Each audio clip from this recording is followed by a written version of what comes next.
Hey everybody, welcome to TFT Tarot for Today, Divine Dabblings with Oberon and me, Banshee. And Can you do that? at any rate, we are here today for a special unboxing of cards that we both have a set of, because thanks to our moderator Violet Lotus, she bought me this as a gift. It's called the Mind's Eye Tarot. But wait, there's more, because I have my own. Well, that's what I said. I know. I didn't buy mine as a gift, or no one bought mine as a gift for me. See, Violet was very smart to get me this gift because, number one, it's hard to figure out what tarot decks I don't have. And I made a comment about Mr. O having a great new deck called the Mind's Eye Tarot that I wish he would have given to me instead. Because now I have two. Because it's very feminine based. And, you know, in a way, there's a lot of feminine images, but Indeed. Or maybe androgynous to a certain extent. You decide. We will look at these and enjoy the beautiful artwork by Olivia Rose. And I'll just read something from the back of it. Basically, it says the Mind's Eye Tarot invites you to embark on an adventure of the spirit, allowing your imagination to be your trusted guide. Through her lush mixed media artwork using ink made from tea, and gold ink, Olivia Rose conveys the intuitive, creative process that inspired the Mind's Eye Tarot and infused it with positive energy. There are 78 borderless cards that encourage us to dive deep into our own emotions, to connect with the stories and symbolism of tarot and discover their meanings and messages. It's a 172-page guidebook with mostly just a brief description and then upright and reversed brief interpretations.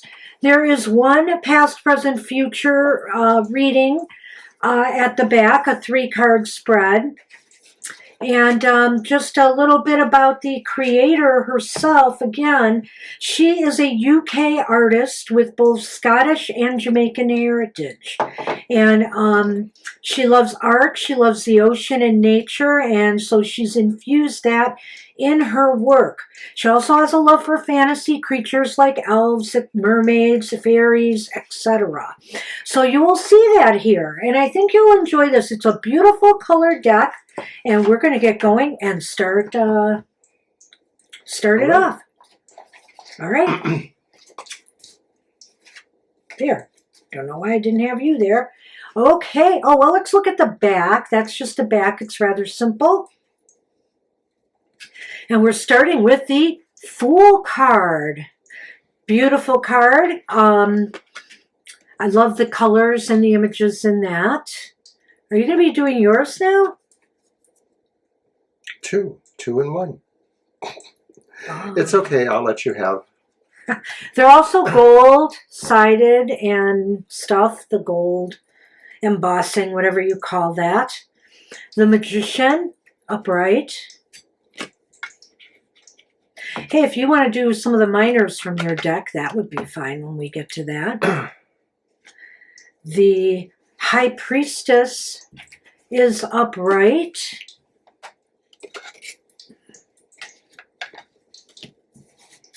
Why am I saying upright? The Empress. Very beautiful. Notice all the eyeballs in the pictures. So it's like the mind's eye.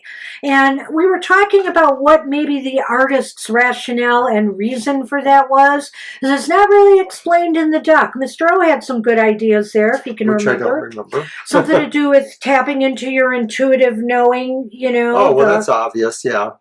Which is about the mind's eye. Mm-hmm. And here is the Emperor. So some of the symbology from more traditional decks remains, but it is definitely realized in a much more divine, feminine light. It's definitely based on Rider-Waite, you know, symbolism. And here's the Hierophant.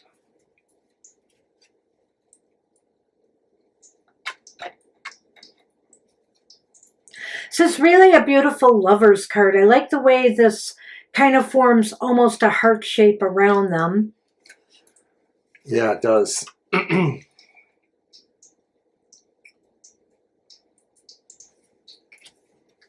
The Chariot.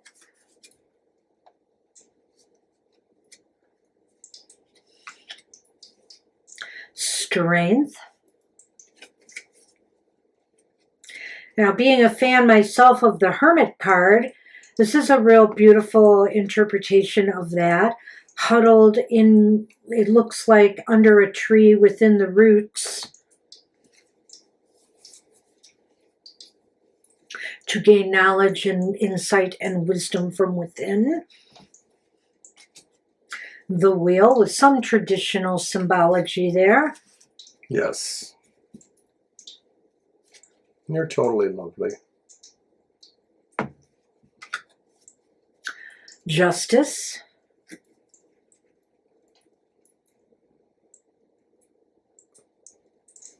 Still called the Hanged Man, but a rather feminist image there, feminine.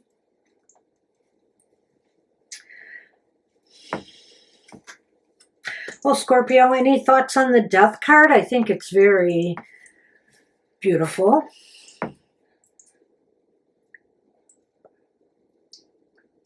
Yeah, I don't know. It's mystic for sure. It just seems like a totality there.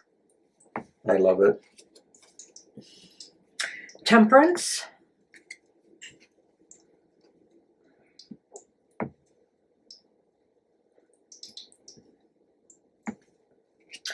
The Devil Woman. It's a very beautiful flowing image. You can barely make out her face there even. It took me a moment to really examine, you know, the image. I love it though.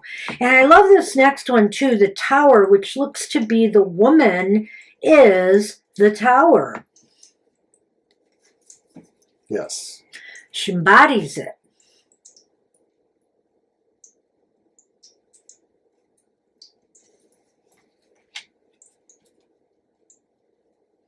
The Star.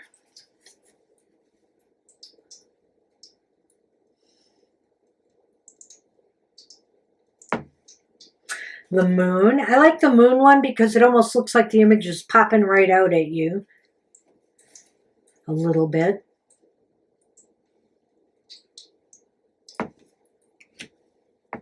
The Sun.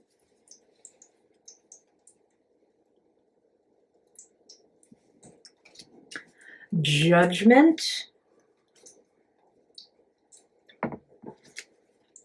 This is a little dark, but still beautiful nonetheless. The World.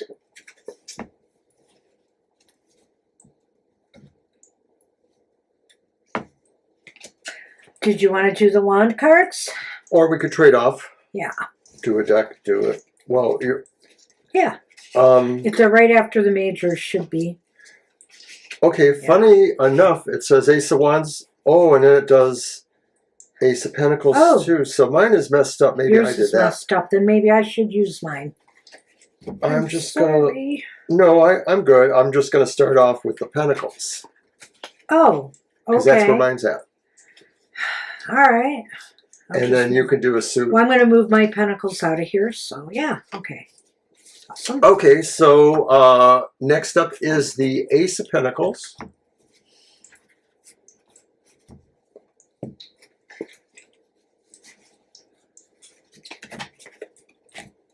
The Two of Pentacles. With a typical balanced sort of theme there. Now this one's nice, but you know, there's a very somber look on her face. It's Three of Pentacles, but you do see all the eyes again. Serious. A number of these cards, like even the Star, when we did the Star, was kind of somber looking face expressions. And maybe that's just her style. Maybe she'll say like, oh, I don't think that's serious or somber.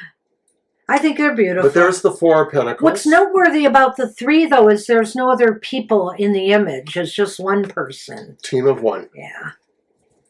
And the Five of Pentacles. And oddly enough, this one has two people, although many of the fives look like just one person dealing with their misery. There's two. Well, it's one with a child sometimes, too, though. There are okay, that's usually true, two. too, yeah. So it does sort of go with the Rider-Waite.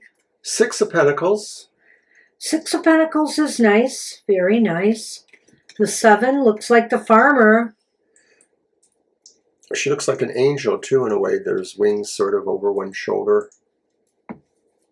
The 8.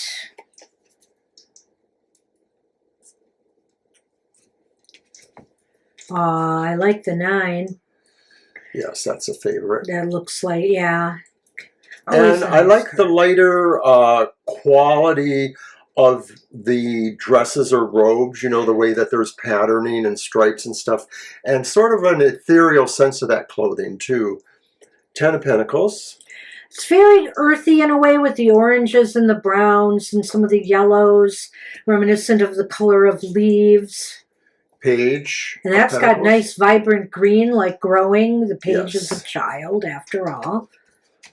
The Knight of Pentacles. Metamorphosing. The Queen of Pentacles. Aww. And the King. And the King. The cardstock feels okay. It's not super thin. It's not super thick. Stiff. All right. I guess I'll do the wands since I have those up. Alrighty. Okay. The Ace of Wands.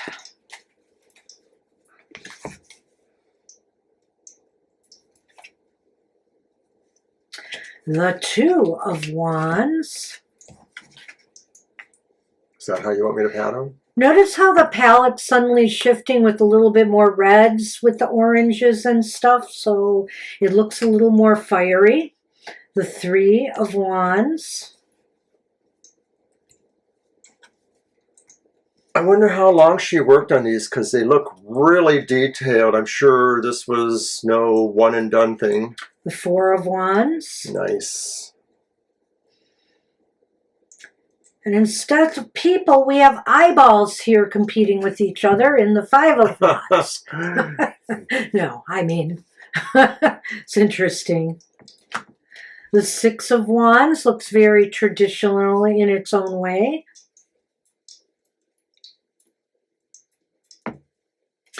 The 7.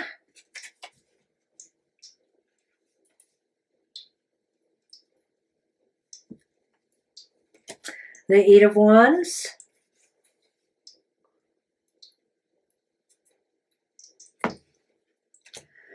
The 9 of Wands, she stands ready. Ready for battle. And the 10 of Wands, again, traditional with the burdens on the back. Ah, yes. Yeah. And then we have the Page of Wands. And, you know, a number of the characters have wings, either bird-like angel wings or butterfly, fairy wings, insectoid wings, fairy wings. So I like that. It's kind of a organic-y fantasy touch. And here in the Knight of Wands, we have a dragonfly they're riding. Oh, I like that. The Queen of Wands, no cat, but beautiful. Where's my cat? I like a good black cat in my Queen of Wands. Maybe the eyes are from the cat. Interesting image for the King of Wands here.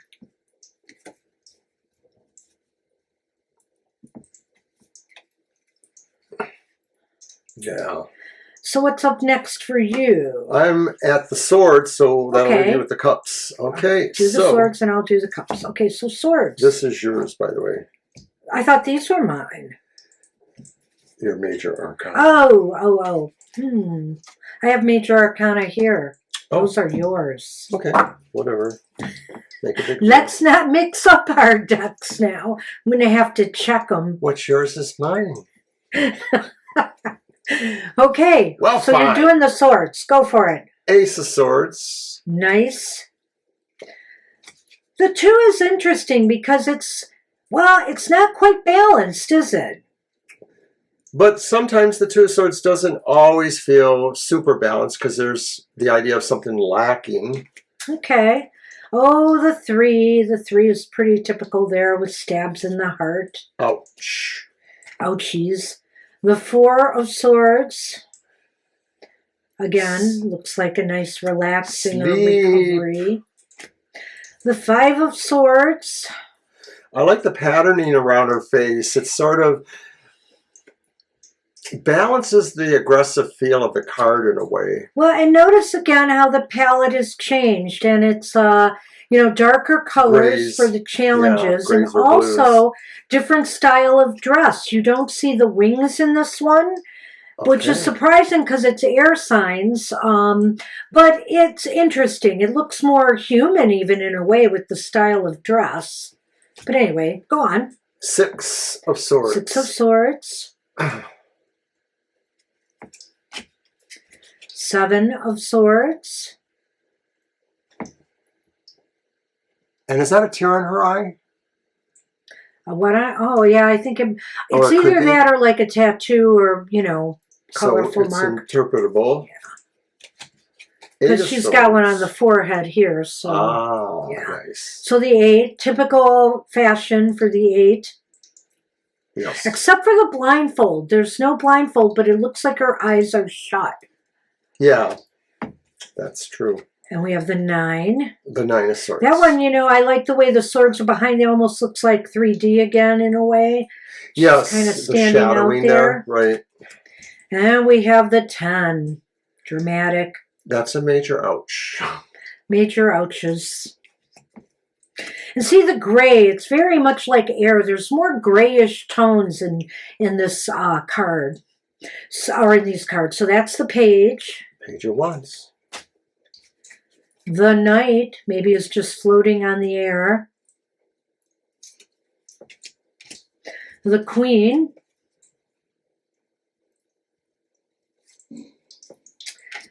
And the King.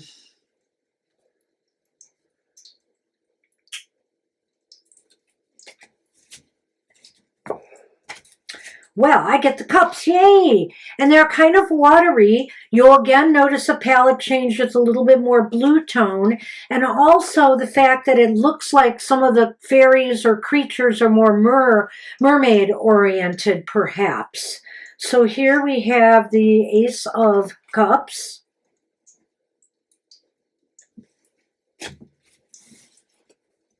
The 2.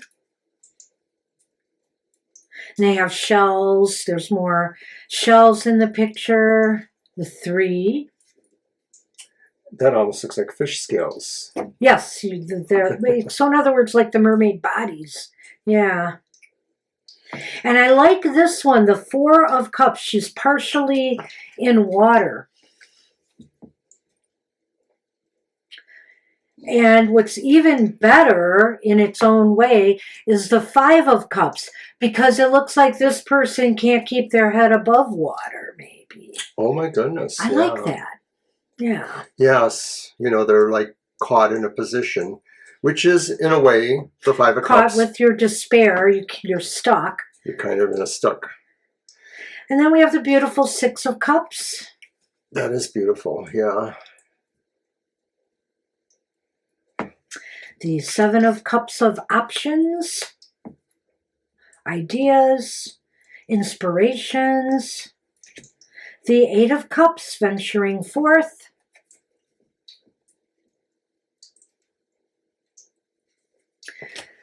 The 9 of Cups. Make a wish. Now, it's interesting here at first when I saw the 10 of Cups, I was like, where's the rainbow? But it's there. If you look at the shells on top, there's multicolors in the shells. Oh, look at that. Yeah, I see. And they arch, right. Nice. And then you can definitely see the mermaid element here in the Page of Cups.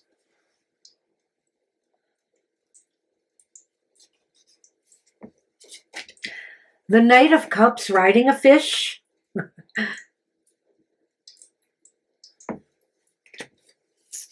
The Queen of Cups. I mean, the King might be more masculine than feminine.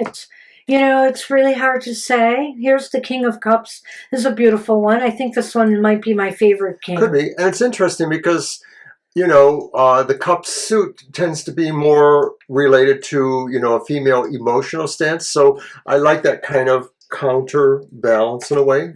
So there's some dark qualities to this art, most definitely, but there's some deep color here. I don't know how to explain it, and I love the fact that it does seem like the color scheme shift with the different elements, the cups, swords, wands, and pentacles. I think it's very cool. And also the fact that I believe some of the images, whether they're fairy or mermaids, they shift as well with the different suits, which is kind of a nice thing. I really think I'm going to love working with this deck. It's got a good feel about it. Me too. Very beautiful, and Mr. O likes the feminine qualities as well. There's a sense of delicateness that I like about it. The tones are not, I wouldn't call them pastels, but they're similar to pastels in a way. Maybe it's like sort of a lighter stained glass quality about them. Yeah, we're not real, how should I say this? Artistic. We're art appreciators, but as far as art criticism goes, take it for what it's worth. We know what we love, and I think this is just a beautiful rendition of Rider-Waite, very inspired, very imaginative.